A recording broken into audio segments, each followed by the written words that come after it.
নমস্কার বন্ধুরা, প্রত্যেকবারের মতো আজকেরও হাজির হয়ে গেছি নতুন একটা রেসিপি নিয়ে। আজকের আমি বানিয়ে দেখাবো কলমি শাক আর আলু বেগুন দিয়ে নিরামিষ একটা রান্না। এইভাবে রান্না করলে দারুণ খেতে হয়, নিরামিষ দিনেও কিন্তু খাওয়াটা অসাধারণ হয়। তো আজকের রেসিপিটি তৈরি করার জন্য আমি এখানে বেশ কিছুটা কলমি শাক পরিষ্কার করে ধুয়ে তারপরে এরকম লম্বা লম্বা করে কেটে নিয়েছি। চেষ্টা করবেন যে কলমি শাকগুলো ডাঁটা হয় ওই ডাঁটাওয়ালা কলমি শাকটা ব্যবহার করতে। আর বেগুনটাকে ঠিক এই রকম করে মোটা করে লম্বা লম্বা করে কেটেছি, আর আলুগুলোকে একদম সরু সরু করে কেটে নিয়েছি। এরপরে আমাদেরকে একটা মশলা তৈরি করে নিতে হবে। তার জন্য একটা বাটির মধ্যে দিয়ে দিচ্ছি 1 চামচ পরিমাণে নর্মাল জিরের গুঁড়ো, আর দিয়ে দেবো 1/2 চামচ পরিমাণে নর্মাল ধনে গুঁড়ো, আর খুব সামান্য পরিমাণে হলুদ গুঁড়ো। এবার এই মশলাটাকে উষ্ণ গরম জল দিয়ে গুলে কিছুক্ষণ রেখে দেবো, তাহলে কিন্তু টেস্টটা আসবে একদম বাটা মশলার মতো। গুঁড়ো মশলা যদি আমরা গরম জল দিয়ে গুলে কিছুক্ষণ রেখে দিয়ে রান্না করি তাহলে কিন্তু রান্নার টেস্টটা অসাধারণ হয়। তো এইভাবে মশলাটা রেডি করে নিলাম। এবারে কড়াই আমি বসিয়ে দিয়েছি গ্যাসের মধ্যে, আর বেশ কিছুটা সর্ষের তেল গরম করে বেগুনটাকে লালচে করে ভেজে নেব।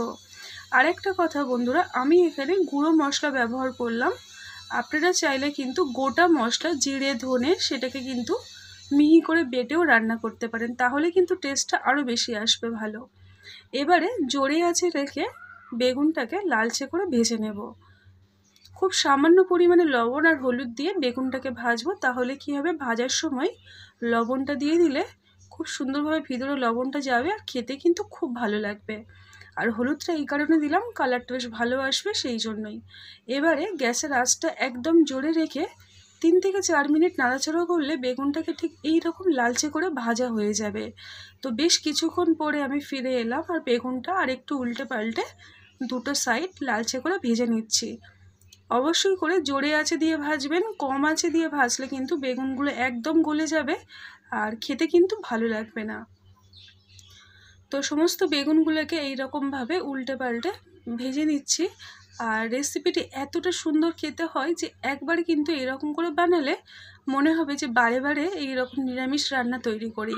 তো সমস্ত বেগুনগুলো আমার ভাজা হয়ে গেছে, কড়াইতে কিন্তু এখনও কিছুটা তেল রয়েছে।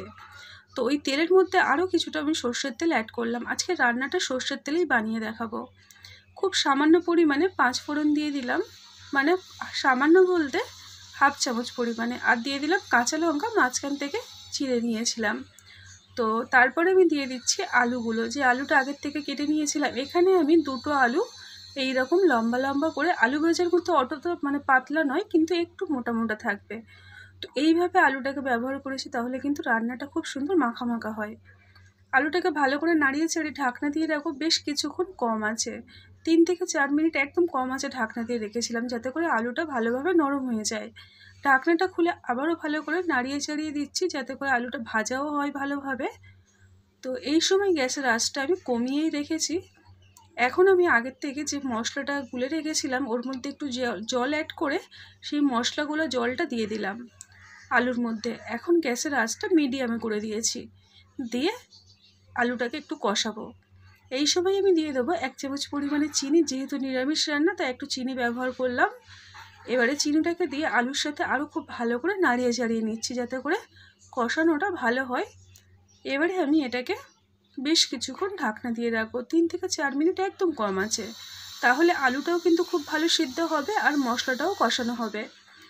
কিছুক্ষণ পরে ফিরে এলাম, মশলাটা ভালোভাবে আলুটার সাথে কষিয়ে নিয়ে তারপরে আগের থেকে কেটে রাখা সমস্ত কলমি শাকগুলোকে দিয়ে দিচ্ছি। বারে বারে বলছি, কলমি শাকগুলো কিন্তু ভালো করে ধুয়ে তারপরে আমি কেটে নিয়েছি। যেহেতু এখন বর্ষাকাল, কলমি শাক যে কোনো রকমের শাকে কিন্তু প্রচুর পরিমাণে নোংরা থাকে, তাই চেষ্টা করবেন ভালোভাবে ধুয়ে নিতে। এবারে কলমি শাকটাকে দেওয়ার পরে আলুর সাথে আরও ভালো করে নাড়িয়ে চাড়িয়ে নিচ্ছি, যাতে করে শাকটা নরম হয়ে যায়। এই সময় গ্যাসের আঁচটা চেষ্টা করবেন মিডিয়াম টু লোতে রাখতে। তারপরে আমি এখানে দিয়ে দিলাম স্বাদ মতো লবণ, যেহেতু আলুতে আমি আগে থেকে লবণ দিয়েছিলাম, বেগুনটাও লবণ দিয়ে ভেজেছিলাম, তাই এই সময় লবণটা বুঝে শুনেই দিতে হবে। আর যেহেতু আজকের আমি কলমি শাক রান্না করছি, যে কোনো ধরনের শাক যদি লবণটা বেশি হয়ে যায় টেস্টটা কিন্তু নষ্ট হয়ে যায়। তারপরে আমি 1/2 কাপ পরিমাণে জল এখানে ব্যবহার করলাম। জলটাকে দেওয়ার পরে আবারও খুব ভালো করে সমস্ত কিছু নাড়িয়ে চাড়িয়ে নিচ্ছি। এই সময় গ্যাসের আঁচটা আমি মিডিয়াম টু লোতে রেখেছি। সমস্ত কিছু ভালো করে নাড়িয়ে চাড়িয়ে সেট করে দিলাম। দিয়ে এখন এটাকে আমি ঢাকনা দিয়ে কিছুক্ষণ ধরে, যতক্ষণ না সিদ্ধ হচ্ছে।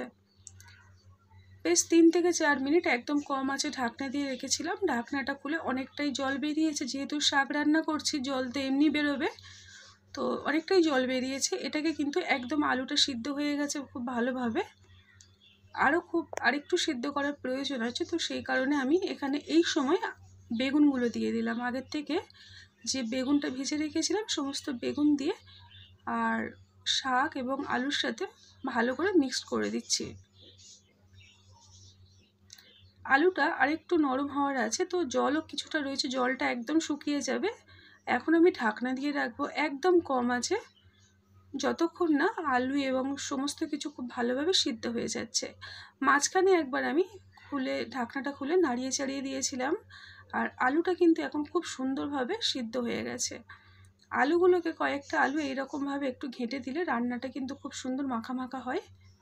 আর ঝোল দেখছেন, জল যতটুকু রয়েছে অতটাও কিন্তু থাকবে না। এবারে গ্যাসের আঁচটা আমি জোরে করে দেব, দিয়ে কিন্তু অনবরত নাড়িয়ে চাড়িয়ে একদম শুকনো শুকনো করে নেব, তবে কিন্তু রান্নাটা খুব সুন্দর টেস্ট আসে। ঢাকনা ছাড়া আমাদেরকে বাকি প্রসেসটা করে নিতে হবে। আমি কিছুক্ষণ ঢাকনা দিয়ে রেখেছিলাম। ঢাকনাটা খুলে আবারও খুব ভালো করে সমস্তটা নাড়িয়ে চাড়িয়ে নিচ্ছি। আর ঝোল বলতে কিন্তু তেমন একদমই নেই, যেহেতু এটা কলমি শাক আলু বেগুনের চচ্চড়ি করছি, তো সেই কারণে ঝোল একদমই রাখবো না। এটা খুবই স্বাস্থ্যকর একটা রান্না। কলমি শাক শরীর ঠান্ডা করে। কলমি শাকের ভাজা, কলমি শাক দিয়ে মাছের ঝোল অনেক রকমভাবে বানিয়ে খাই আমরা, তবে কলমি শাক দিয়ে এইরকমভাবে নিরামিষ একটা রান্না তৈরি করলে গরম গরম ভাত দিয়ে কিন্তু শুধুই আপনার খাওয়া হয়ে যাবে। আর যদি মনে করেন রুটি দিয়ে খাবেন, তা দিয়েও কিন্তু অসাধারণ লাগে। তো আজকের আমার কলমি শাকের এই নিরামিষ রান্নাটি কিন্তু একেবারেই তৈরি হয়ে গেছে। এখন গ্যাসের ফ্লেমটা অফ করে দেব, দিয়ে আর একটা প্লেটে সার্ভ করে নেব।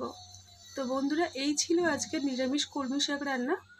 আপনাদের কেমন লাগলো? যদি আপনারা ভালো লেগে থাকে আপনাদের, ছোট্ট একটা লাইক দিয়ে সঙ্গে থাকবেন। আর নতুন হলে চ্যানেলটিকে সাবস্ক্রাইব করে পাশে থাকতে পারেন। দেখা হবে এই রকমই নানা রকম রেসিপি নিয়ে। সাবস্ক্রাইব করে নোটিফিকেশানে যে অল বাটনটা থাকে সেটা প্রেস করে দেবেন, তাহলে আমার সমস্ত রকম ভিডিও আপনার কাছে অটোমেটিকই চলে যাবে।